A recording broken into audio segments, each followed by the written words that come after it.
Okay, guys, welcome to the 9th of May for our seventh session as part of May Wine Month 2024. As we know today, this month's theme is all about France, and we are coming to the end of Burgundy Week, which I have to say has been a fantastic week. Yesterday's session was really, really insightful. So if you didn't get a chance to watch yesterday's session live, feel free to watch it on the YouTube channel as I shared yesterday. Today's our last session of Burgundy Week, and we're joined by Christophe from Drouhin. He's going to talk to us all about the brand, but also a bit more specifically around the Gevrey Chambertin that we have on the core Hotel de Vin wine list.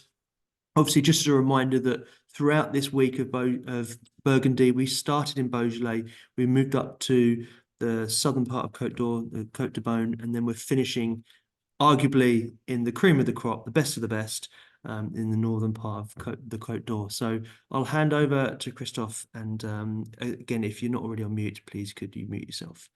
Christophe, over to you, mate. Well, thank you. I'm the export director for Joseph Drouhin.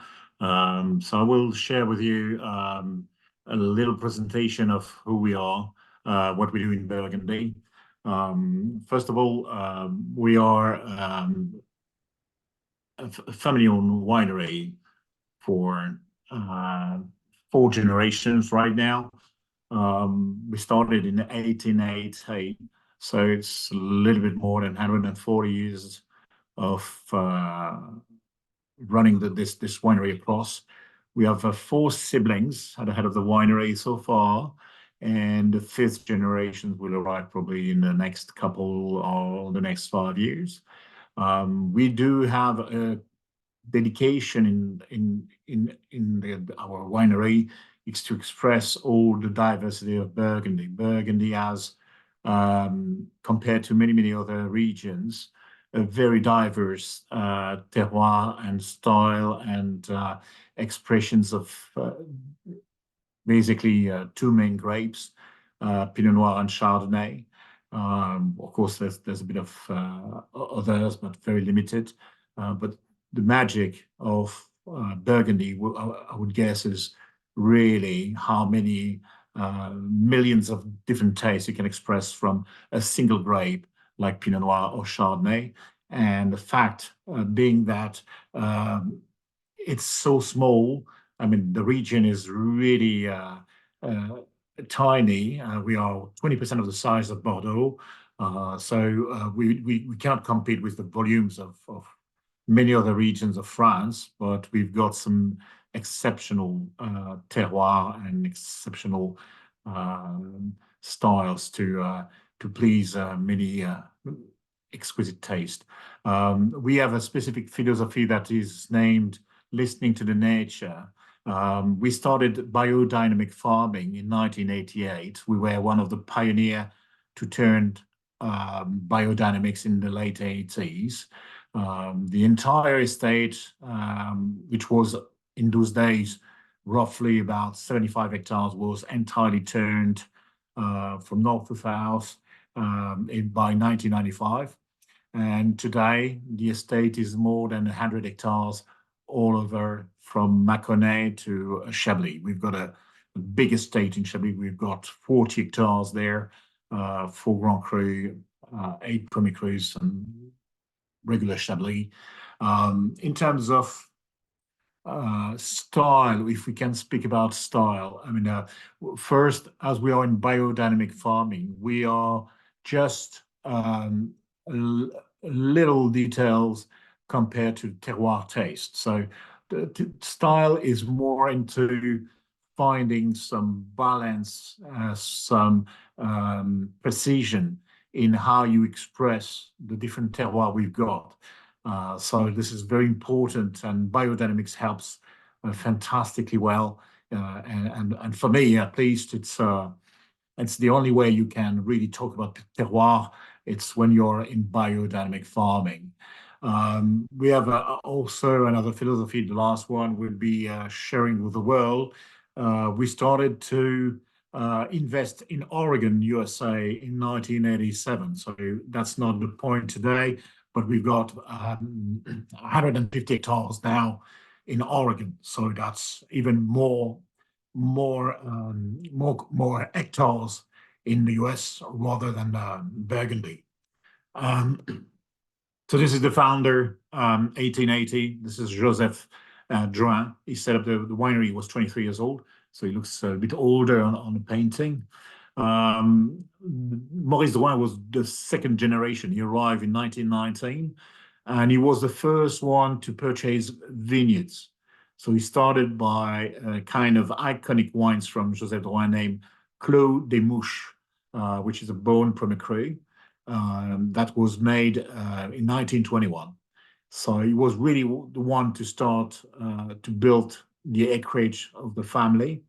And we'll see the next generation, which is Robert, is still alive, he's 90 years old now. And he was the one to invest in Chablis in 1968. He was the one to invest in Oregon in 1987. And he also purchased a lot more vineyards. He also put Drouhin in many countries around the world. He's been traveling all his life, and he's been a fantastic leader for the family. These days, we've got four family members, four siblings. Philip is the oldest. He was born in 1961. He's the man of the vineyards. He's the one who introduced biodynamic in 1988, and he's in charge of vineyards in Burgundy and as well Oregon. Veronique is second. She was born in 1962. She's the only enologist from the family. She started in Oregon straight out of university in 1987, and she joined us back in Burgundy in 2004. So now she's back and forth between the US and Burgundy, and that's a fantastic set for us, as she's giving actually from experience in Oregon some much more interesting, deeper for the red wines. That was said by Tim Atkin, a wine journalist in UK, and he said Drouhin has always been known for white wines, renowned and acclaimed, but now, and that was 2010. He said now the reds are even better than the whites. So that was her work, basically, for us over the last 20 years. Laurent is the other brother. He's based in America. He looks after the American markets. And the youngest son is Frederick. He was born in 1967, and he had no other job left but to become the CEO of the winery. So he's the man who's leading this entire family. So you've got all the family members and the next generations possibly. This is where we are. We're right in Beaune. I mean, if you come and visit us, we will be over here. So that's going to be straight in the middle of the little town. It's 20,000 people, so that's not very big, roughly. So this is exactly where we are. We are probably 50 meters away from Hospice de Beaune, which is the famous hospital that was built in the 15th century. We have some beautiful cellars. Actually, we've got more than 1 hectare of underground cellar right in the middle of the city. Of course, I mean, this is not a place to vinificate wine. Still, we got some barrels there because the family wants to keep the use of the cellars with real wine or spirits. But that's a tiny bit of what we produce. We've got more than 4,000 barrels in a winery, which is just in the outskirts of Beaune. This is a very ancient part of the cellars built by the Catholic monks in the 11th century. This is a wine press, that was built in 1570, that we've been using 3 times in the history of Joseph Drouhin. 1980 for 100 years of anniversary of the house, 2000 because it was 2000, and the last time was 2005. We were thinking to do it again in 2020 for the 100 years anniversary of the first vineyard that we bought, Crémouche, but 21 vintage was so ridiculously small in quantity. The yields were something about 5 to 7 hectoliters per hectare, which was absolutely nothing and would have been a waste of time dealing with it. So this is some more pictures of where we are. This is a tiny little village, which is Chambol-Musigny. Chambol-Musigny, it's a beautiful village that we love. We've got many visitors over there. But you can see how small. I mean, every time you talk about Burgundy appellations, you basically talk about a village or a town. So Chambol is one of the name of the village. And I don't know if you know that, but in many composed names of the village, like Gevrey, Chambertin, Chambol, Musigny, Périgny, Montrachet, the first word is the original name of the village, and the second name is the name of the Grand Cru that was associated with this village. So that's why you've got Chambertin, Chambertin Grand Cru associated with Gevrey, or Puligny with Montrachet, and Chassagne-Montrachet as well, as they share both on their territories the Montrachet Grand Cru vineyards. So basically, this is the French vineyards. So we are in between Paris over here and Lyon over here. So basically Chablis. Myself, I was born in Dijon. And then you've got Côte de Nuit, and Gevrey-Chambertin would be somewhere very close to Dijon, about less than 10 kilometers south. And we are located in Beaune, the capital of the wines of Burgundy. So we've got a very, very long history making wines in Burgundy. We started in around 60 before Christ, when they excavated recently some vineyards planted by Romans. So more than 2,000 years of history of wines made in Burgundy. In the 4th century, we've got some first written evidence of the vineyards run by Catholic monks. They were actually writing books about all the existing vineyards.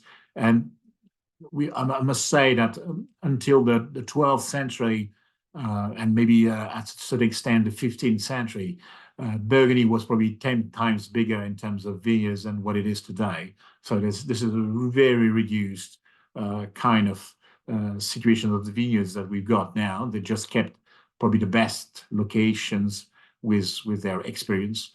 In the 11th century, we had a major development with Cluniac and Cistercian monks. So that's 2 branches of Catholic monks based in Burgundy. They were in charge of most of the vineyards, and they were trying different grapes, trying different terroirs, trying to find the best grapes associated with the best terroir.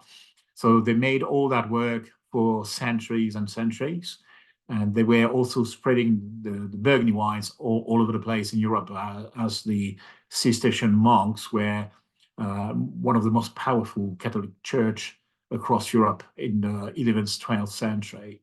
In the 15th century, we've got a major step with one of the dukes of Burgundy that decided to pull out all the other red grapes, but to keep Pinot Noir as the only red grapes in Burgundy. He said that's the only noble enough grape varietal to make Burgundy wine. So we withdraw, we pulled out Gamay, some Melon, some other grapes that were used at a time. And so that's why we've got only for the red wines, only one grape, Pinot Noir.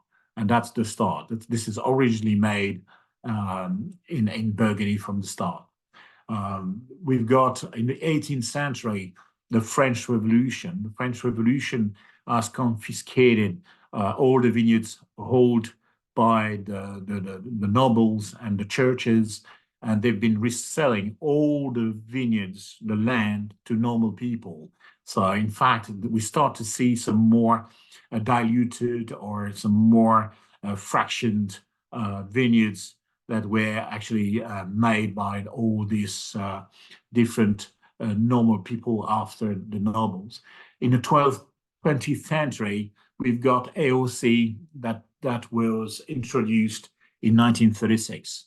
I also must say that in the late 18th century, early 19th century, we got the Napoleon Code that was by rule splitting in equal parts the lands. When you have like heritage in between two generations, you have to divide in equal parts to your children. So you start to see some more divided, even more fractioned vineyards from that period of time. So in 2010 was the last check of the vineyards. We've got about 4,000 wine estates, 250 wine merchants, and still 23 cooperative, but that's a very tiny part of the business. Our soils are basically made with clay and limestone. This is quite the basic in Burgundy. We've got this is an example of a tiny little village named Vosne-Romanée. The most expensive red wine in the world, or even wine in the world, comes from that place. So you will find La Romanée-Conti, which is over here, that probably cost a minimum of 20 grand a bottle retail when you can find one. So that's 1.6 hectares of Grand Cru, and that's super expensive wines, very rare, very highly regarded.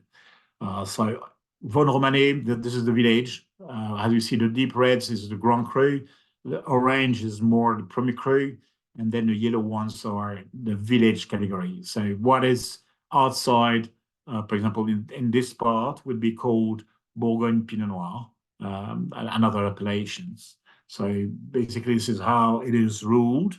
And so if you plant anything out outside this borders, this is going to be the appellation which is next to it. Like in Bordeaux, if you're a chateau, you buy your neighbor is becoming your chateau. So you can actually expand your acreage by buying your neighbors. In Burgundy, if you plant over here, this is a complete different name, probably different appellations. Or if you plant outside this little lines, if you're here, this is table wine. This is not even AOC. This is nothing really. It doesn't say that you cannot make great wines, but it's outside the AOC system, so it cannot be shared with all the famous appellations, even if it's basically touching it. So this is a picture of the Romanée-Conti vineyards. So this is what we see here. So this is what you see here. This is a Richebourg Grand Cru. This is La Romanée over here, the smallest Grand Cru by the size. It's 0.76 hectares. So that's really, really tiny. This is a monopole from a small grower in Vosne-Romanée. And we've got some vineyards on top over here, which is Vosne-Romanée Premier Cru Petit Mont. So as you can see, very gentle slope. And after this, on the edge of the forest there, you might probably find sometimes some what we call haute côte de nuit or haute côte de Beaune, where it's a little bit more south. But then the temperature over there on the second part will be so much lower than here that basically it's hard to get to the ripeness and to find some sufficient character to be called a better place. So this is how it is ruled in Burgundy. So the flat part here would be Bourgogne AOC. What would be surrounding the village would be village category. What is on the slopes like this would be either Premier Cru, Grand Cru, and more likely what's going to be on the top of the slopes would be Premier Cru again. But not only all the appellations have Grand Cru. Puigny and Chassagne have Grand Cru. Meursault has no Grand Cru, but only Premier Cru. So that's depending on the appellation, depending of what has been registered in those times, we have to cope still with the regulation of the AOC. So different types of soils that we've got here. Here you will find some Chablisien. Chablisien here, where you can find some shells. It used to be the sea side in Chablis, so you've got a very specific taste that is given by the what we call Kimmeridgian soil, which is limestone with oyster shell fossilized in it. So that's giving some specific taste to the wines. This is more irony from Côte de Nuit, for example. We've got a continental climate, -10 now in winter, +40, 43 in summer. 97% chance is going to be Chardonnay for the whites. A tiny bit of Aligoté, which is about 2.5%. And then even more tinier parts, it's Sauvignon Blanc, and that's at the corner west of Burgundy towards the Loire Valley. And this is Sauvignon de Saint-Brie, Burgundy appellations, but really tiny, 100 hectares total. So Pinot Noir, only one grapes.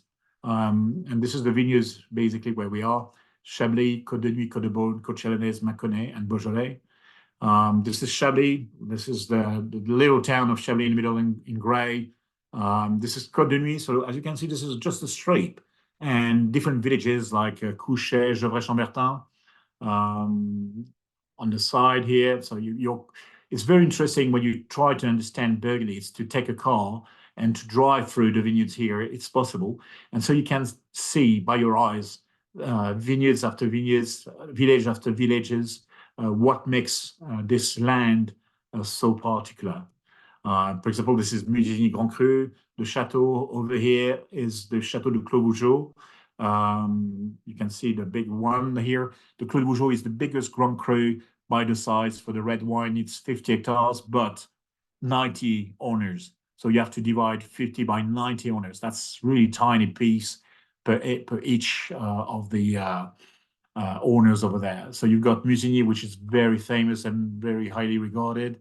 Over here, Bonnemar also as well, which is basically 90% on the Chambol village. And then the other part is Moret-Saint-Denis. Some other parts of the south part of Gevrey-Chambertin, you can see. And here you've got the split in between the Premier Cru, the Grand Cru. So as you can see, Grand Cru, it's 1.4% of the total production in Burgundy, 33 appellations. Then Premier Cru, that's where it's getting complicated. 640 different Premier Cru classified, but that's just representing 10% of the total production of Burgundy. Then you've got village category like Gevrey-Chambertin, Chablis, Puligny-Montrachet. That's 38% of the total production, and there's only 44 villages in Burgundy having the right to put their name on the label. And then after, you've got basically for half of the production would be Bourgogne AOC, so rosé, red, white, Pinot Noir, Pinot, or without mention of the grape varietal, it could be a blend of Gamay and Pinot Noir as well. This is Côte de Beaune, so more likely more well known for white wines than red wines, but you still can find some really interesting red wines there.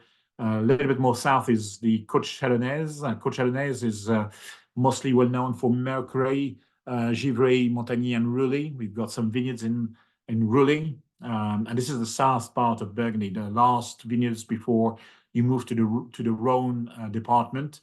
So this is where you can find Macon villages. So villages with the S means a possible blend of different villages all together. And some of them can put their name after. So it's Macon, Solutré, Macon, Lugny, Macon, Vergison. You've got different villages that have the right to put their names. Or if they don't want, they can blend it with some others and make bigger quantity. Pouilly-Ficey would be also very nearby. So this is, when you see this rock here, this is Pouilly-Ficey at the bottom. And then the last of the last vineyards of Burgundy would be Saint-Véran, producing white wines before the next village in the south, that would be Beaujolais. and that's going to be Saint-Amour in Beaujolais to be the first cru. This is theirs. This is Saint-Amour is right here, and then you've got the 10 cru of Beaujolais, and Beaujolais Village would be the green part, deep green, and the yellow, the lighter would be the Beaujolais. So basically, this is where we are. Do you have a? Was I too fast? No, good. I suppose could we jump to the Gevrey just to finish off there? Yeah. Well, Gevrey-Chambertin, it's a very specific wines that we love to produce there. Gevrey-Chambertin, for us, it is made of different parts. You've got the village inside, but we declassify also 30% Premier Cru into the village juice. So in fact, you've got some higher provenance vineyards into the Gevrey-Chambertin, so that's representing 30%. And then you've got also about 40% in some good vintages of whole bunch. So all the grapes are put all together for the fermentations and giving some extra taste to the wine. And the wine stays roughly about 13, 14 months in the oak barrel, 20% New York. The rest will be older barrels, 1, 2, 3, 4 years old. And that's after this that we blend all together and we bottle after this. So Gevrey-Chambertin, also, I don't know if you know that, but Gevrey-Chambertin was the most favorite wine of a short Frenchman named Napoleon. Napoleon was actually in love with Gevrey-Chambertin, and there's even a Clos Napoleon in the neighboring appellations of Gevrey-Chambertin named Fixin.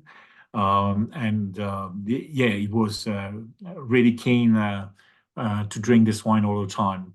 He even kept, during the Russian campaign, he was having one soldier having a bottle of the wines on his chest to maintain the temperature when it was cold on the battlefield. So that was some historical wines. Mm-hmm. And just in terms of the vinification, so the Gevrey-Chambertin from you guys is how long in oak? Is it mixture of first, second use? So you know, 13 to 14 months in oak barrel, and 20% New York. The rest will be 1, 2, 3, 4 years old barrels as well. We try not to give too much of the new oak taste. The thing is, when you use too much new oak, you're hiding the terroir. And for us, the terroir is key. Terroir must be shown into the wines. And so if you use too much technology, you're actually hiding what we call the truth. I always say, biodynamic farming especially, biodynamic farming wines, it's like a painting, and the winemaker just signed at the corner of the painting his name in little letter. It's not like the winemaking is taking over, which means you sign in the middle of the painting, this is my name. We don't care about the names, or in Burgundy, this is less essential. But Burgundy, the truth is the soil. What makes Gevrey-Chambertin different than Fissin, which is basically 500 meters away. All those villages that are actually put all together, one after the other, it shows that there's a reason why these are different places, different appellations, different taste, different style. Chambol-Musigny would be more feminine style, if we can say that, with much more elegance, smaller tannins. Gevrey-Chambertin has some more round tannins, some more power, more spice, more cherry-driven style. So you've got some really big differences with the same grape varietal, once again, Pinot Noir, but the style of those appellations are completely different. Brilliant, thank you. Is there any, just I'm conscious of time, but is there any other questions from anyone on the call? In one word, what would be your perfect food pairing for the Drouhin Gevrey-Chambertin? One word. One word, meat, what? beef. Game. y- games, certain kind of games. You can have it with venison, with quail, with I mean, depending on the strength of the wild boar, but you can have it also as well. Yeah, beef has. What is very important, it can go also very well with pork. The thing is, with Pinot Noir, we've got some natural acidity, which is a fantastic way to match food. Acidity is acting like a knife that goes through the fat. So what I like the most in the Pinot Noir, this is refreshing your mouth. In many regions, they fight with the alcohol and the tannin structure. So when you have 15, 16 degrees of alcohol, the alcohol is actually made of sugar. So sugar is making your mouth feeling more tired more quickly. With Pinot Noir and the freshness, you've got some more touch of acidity, freshness that keeps your mouth very gentle and very keen to get more. So this is a very drinkable, very drinkable. I like the word drinkability of the wines. Having a wine that is, you want another glass. You just not. I'm Quaffable. sure you have maybe that kind of experience when you have a fantastic wine and then you have a sip and you cannot finish the glass. And it's just like, wow, that's too heavy, too tannic, to whatever. Yeah. So very specific. Quaffable. Christoph, thank you so much indeed for your time. I don't know if anyone else has any questions on the call. If you don't, that brings us to the end of Burgundy week. There's no session tomorrow. The next session is on Monday at 3 o'clock, again with me, just giving an introductory session around the Loire Valley, followed by some sessions with various producers that we list at Hotel de Van from the Loire Valley. So yeah, thanks again, Christoph, for your time today. I'll end the recording there and enjoy the rest of your day, guys. Thank you. Thank you for your time. Bye-bye. Thank you. Thank you.